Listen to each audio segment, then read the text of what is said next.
The Moonstone by Wilkie Collins. The story, second period. The discovery of the truth, 1848 to 1849. The events related in several narratives.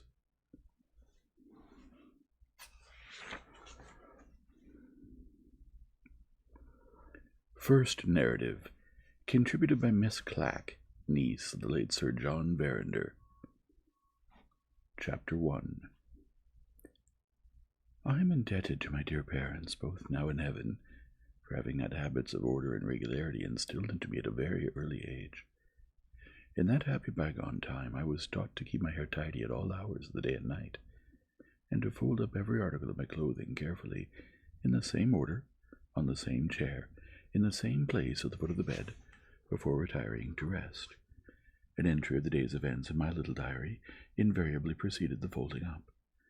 The evening hymn, repeated in bed, invariably followed the folding up, and the sweet sleep of childhood invariably followed the evening hymn. In later life, alas, the hymn has been succeeded by sad and bitter meditations, and the sweet sleep has been but ill exchanged for the broken slumbers which haunt the uneasy pillow of care. On the other hand, I have continued to fold my clothes and to keep my little diary. The former habit links me to my happy childhood, before Papa was ruined. The latter habit, hitherto mainly useful in helping me to discipline the fallen nature, which we all inherit from Adam, has unexpectedly proved important to my humble interests in quite another way. It has enabled poor me to serve the caprice of a wealthy member of the family into which my late uncle married. I am fortunate enough to be useful to Mr. Franklin Blake. I have been cut off from all news of my relatives by marriage for some time past. When we are isolated and poor, we are not infrequently forgotten. I am now living, for economy's sake, in a little town in Brittany, inhabited by a select circle of serious English friends, and possessed of the inestimable advantages of a Protestant clergyman and a cheap market. In this retirement, at Patmos, amid the howling ocean of popery that surrounds us, a letter from England has reached me at last. I find my insignificant existence suddenly remembered by Mr. Franklin Blake. My wealthy relative, would that I could add my spiritually wealthy relative, writes, without even an attempt at disguising that he wants something of me. The whim has seized him to stir up the deplorable scandal of the Moonstone, and I am to help him by writing an account of what I myself witnessed while visiting at Aunt Verinder's house in London. Pecuniary remuneration is offered me, with the want of feeling peculiar to the rich. I am to reopen wounds that time has barely closed. I am to recall the most intensely painful remembrances, and this done, I am to feel myself compensated by a new laceration in the shape of Mr. Blake's cheque. My nature is weak. It cost me a hard struggle before Christian humility conquered sinful pride, and self-denial accepted the cheque. Without my diary, I doubt. Pray, let me express it in the grossest terms, if I could have honestly earned my money. With my diary, the poor labourer, who forgives Mr. Blake for insulting her, is worthy of her hire. Nothing escaped me at the time I was visiting dear Aunt Verinder. Everything was entered, thanks to my early training, day by day as it happened, and everything down to the smallest particular shall be told here. My sacred regard for truth is, thank God, far above my respect for persons. It will be easy for Mr. Blake to suppress what may not prove to be sufficiently flattering in these pages to the person chiefly concerned in them. He has purchased my time, but not even his wealth can purchase my conscience, too. Footnote, added by Franklin Blake. Miss Clack may make her mind quite easy on this point. Nothing will be added, altered, or removed in her manuscripts which pass through my hands. Whatever opinions any of the writers may express, whatever peculiarities of treatment may mark, and perhaps in a literary sense disfigure the narratives which I am now collecting, not a line will be tampered with anywhere, from first to last. As genuine documents they are sent to me, and as genuine documents I shall preserve them, endorsed by the attestation of witnesses who can speak to the facts. It only remains to be added that the person chiefly concerned in Miss Clack's narrative is happy enough at the present moment not only to brave the smartest exercise of Miss Clack's pen, but even to recognize its unquestionable value as an instrument for the exhibition of Miss Clack's character. My diary informs me that I was accidentally passing Aunt Verander's house in Montague Square on Monday, 3rd July, 1848. Seeing the shutters opened and the blinds up, I felt that it would be an act of polite attention to knock and make inquiries. The person who answered the door informed me that my aunt and her daughter, I really cannot call her my cousin, had arrived from the country a week since, and meditated making some stay in London.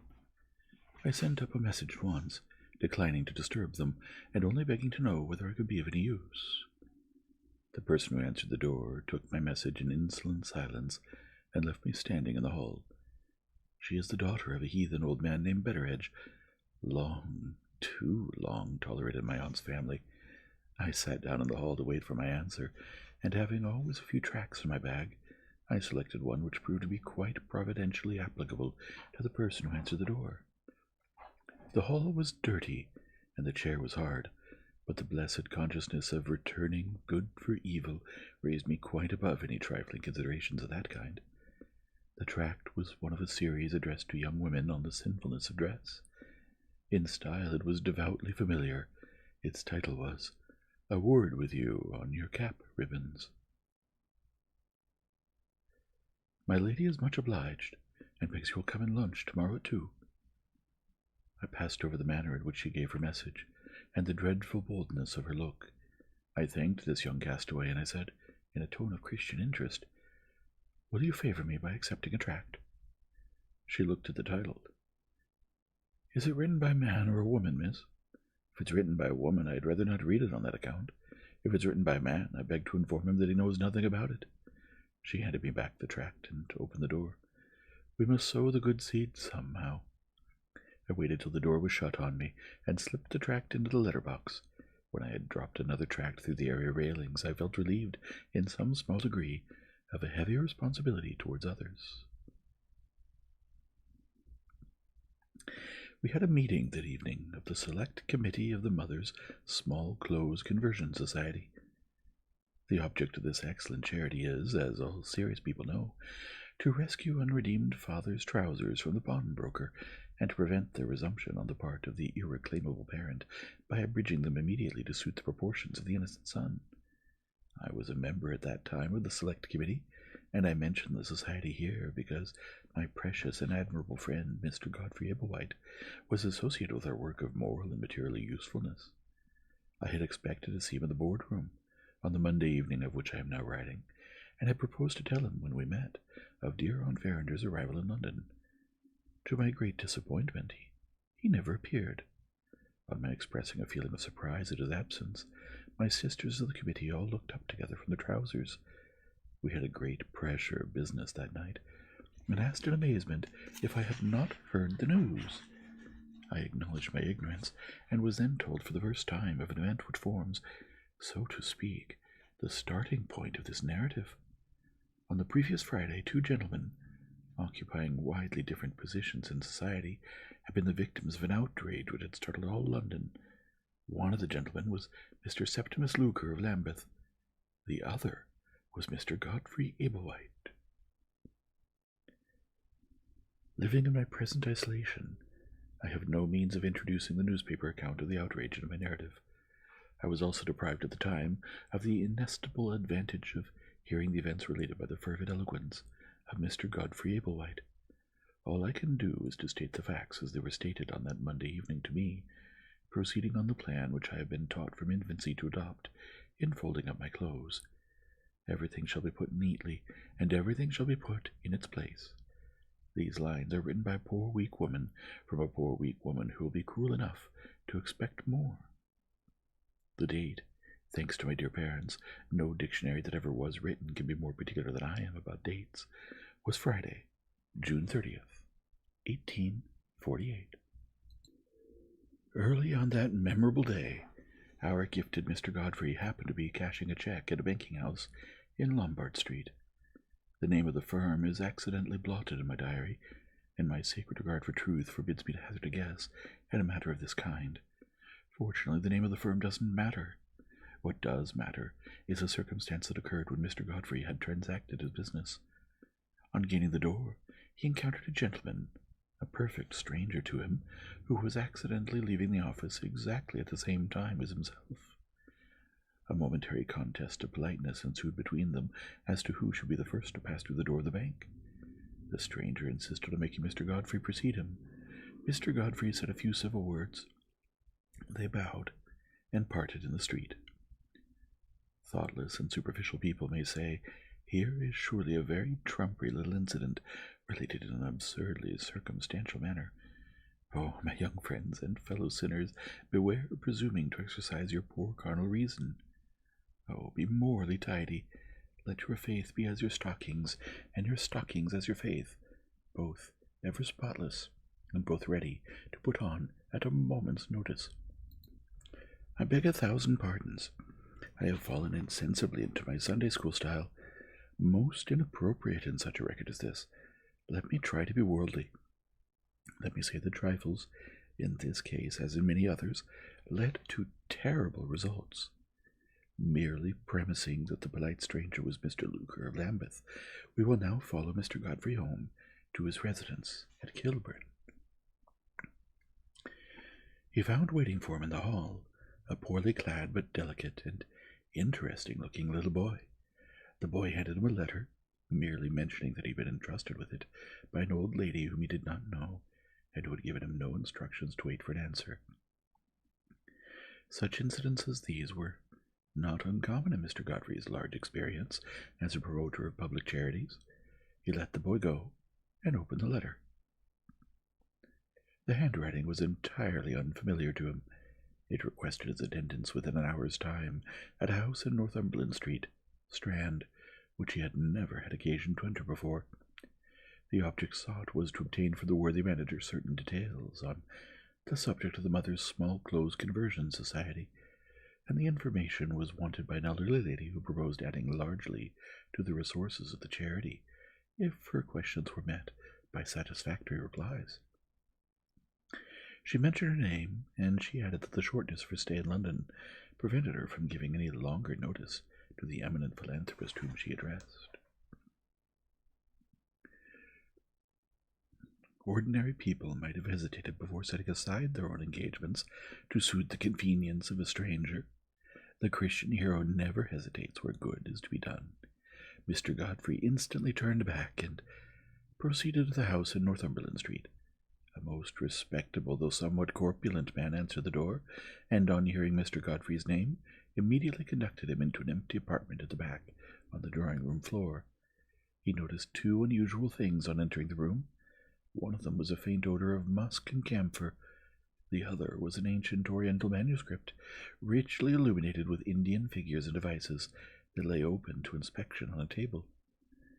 He was looking at the book, the position of which caused him to stand with his back turned towards the closed folding doors communicating with the front room, when, without the slightest previous noise to warn him, he felt himself suddenly seized round the neck from behind. He had just time to notice that the arm round his neck was naked and of a tawny brown color, before his eyes were bandaged, his mouth gagged, and he was thrown helpless on the floor by, as he judged, two men. A third rifled his pockets, and, if as a lady I may venture to use such an expression, searched him without ceremony through and through to his skin.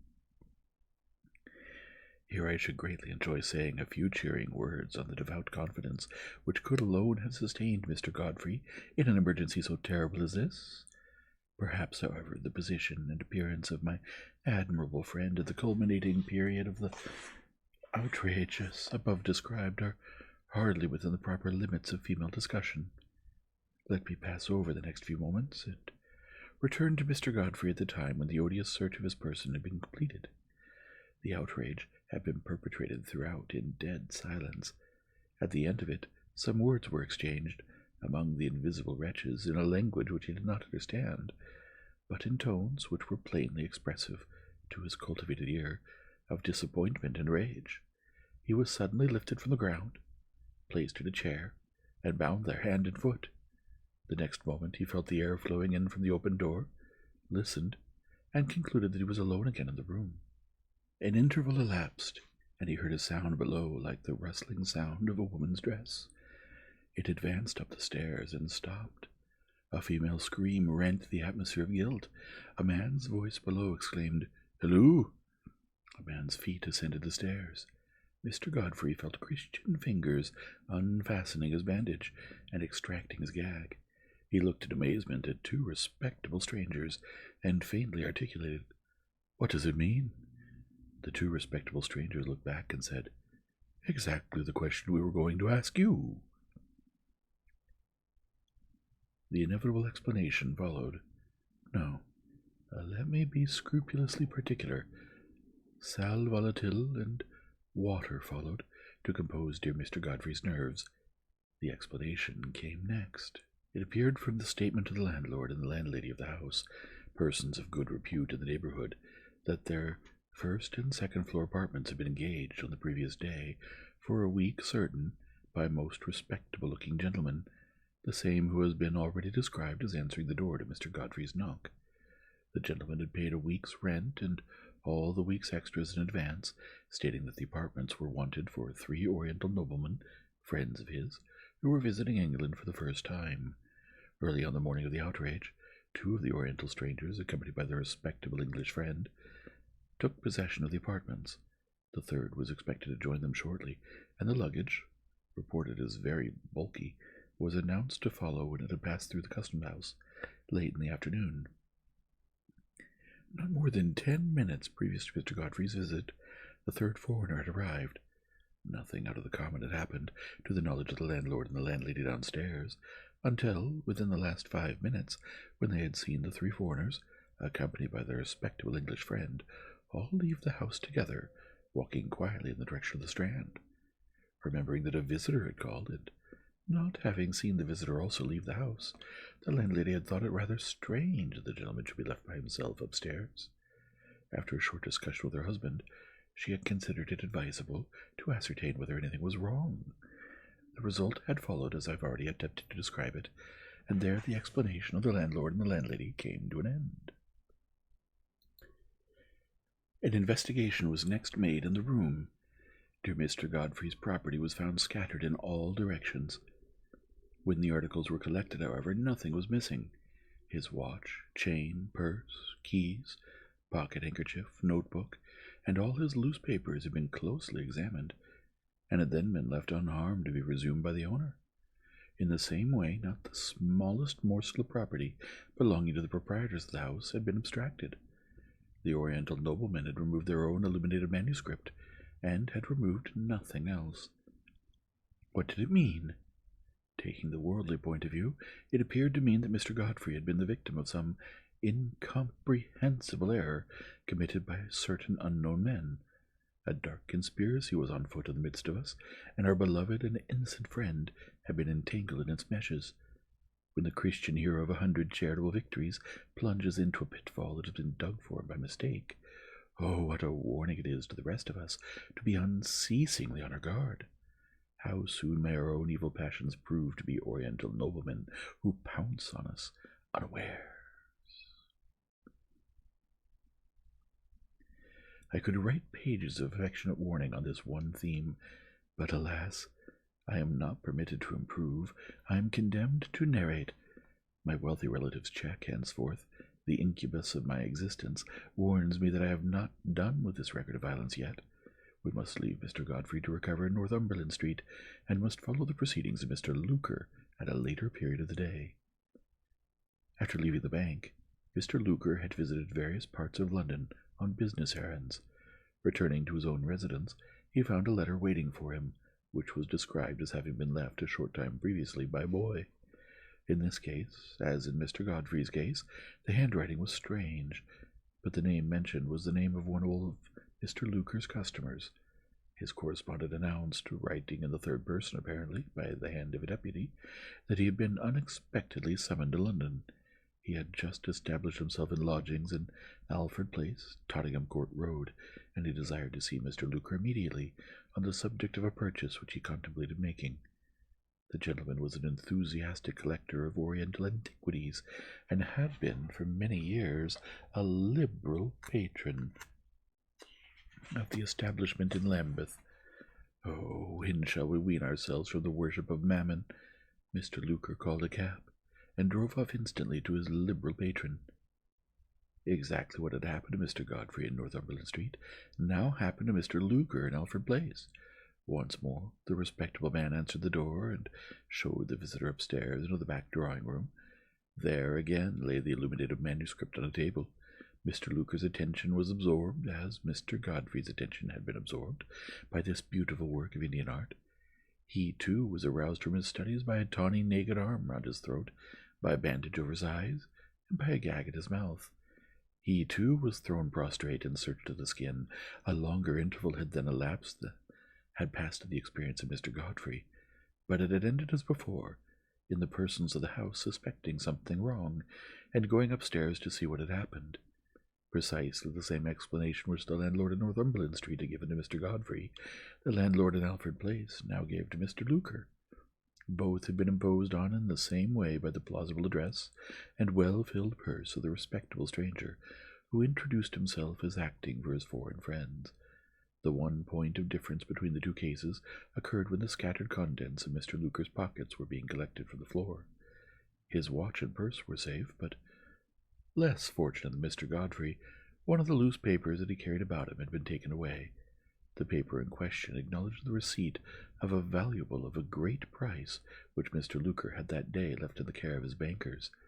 This document would be useless for purposes of fraud, inasmuch as it had provided that the valuable should only be given up on the personal application of the owner.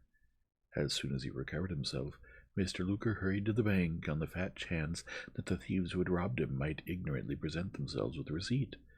Nothing had been seen of them when he arrived at the establishment, and nothing was seen of them afterwards. Their respectable English friend had, in the opinion of the bankers, looked the receipt over before they attempted to make use of it, and had given the necessary warning in good time. Information on both outrages were communicated to the police, and the needful investigations were pursued, I believe, with great energy. The authorities held that a robbery had been planned, on insufficient information received by the thieves. They had plainly not been sure whether Mr. Luker had or had not trusted the transmission of his precious gem to another person, and poor polite Mr. Godfrey had paid the penalty of having been seen accidentally speaking to him. Add to this, that Mr. Godfrey's absence from our Monday evening meeting had been occasioned by a consultation of the authorities, at which he was requested to assist, and all the explanations required being now given, I may proceed with the simpler story of my own little personal experiences in Montague Square. I was punctual to the luncheon hour on Tuesday. Reference to my diary shows this to have been a checkered day, much in it to be devoutly regretted, much in it to be devoutly thankful for. Dear Aunt Verinder received me with her usual grace and kindness, but I noticed after a little while that something was wrong. Certain anxious looks escaped my aunt, all of which took the direction of her daughter. I never see Rachel myself without wondering how it can be that so insignificant-looking a person should be the child of such distinguished parents as Sir John and Lady Verinder. On this occasion, however, she not only disappointed, she really shocked me. There was an absence of all ladylike restraint in her language and manner, most painful to see.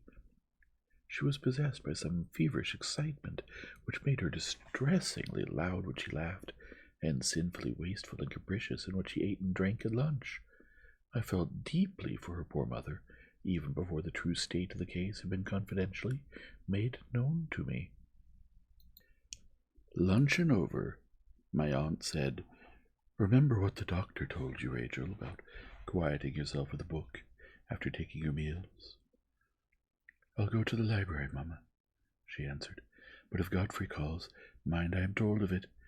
I am dying for more news of him after his adventure in Northumberland Street." She kissed her mother on the forehead and looked my way. "Good-bye, Clack," she said carelessly. Her insolence roused no angry feeling in me. I only made a private memorandum to pray for her. When we were left by ourselves, My aunt told me the whole horrible story of the Indian diamond, which I am happy to know it is not necessary to repeat here. She did not conceal from me that she would have preferred keeping silence on the subject, but when her own servants all knew of the loss of the Moonstone, and when some of the circumstances had actually found their way into the newspapers, when strangers were speculating whether there was any connection between what had happened at Lady Verander's country house and what had happened in Northumberland Street and Alfred Place, concealment was not to be thought of, and perfect frankness became a necessity as well as a virtue. Some persons, hearing what I now heard, would probably have been overwhelmed with astonishment. For my own part, knowing Rachel's spirit to have been essentially unregenerate from her childhood upwards, I was prepared for whatever my aunt could tell me on the subject of her daughter.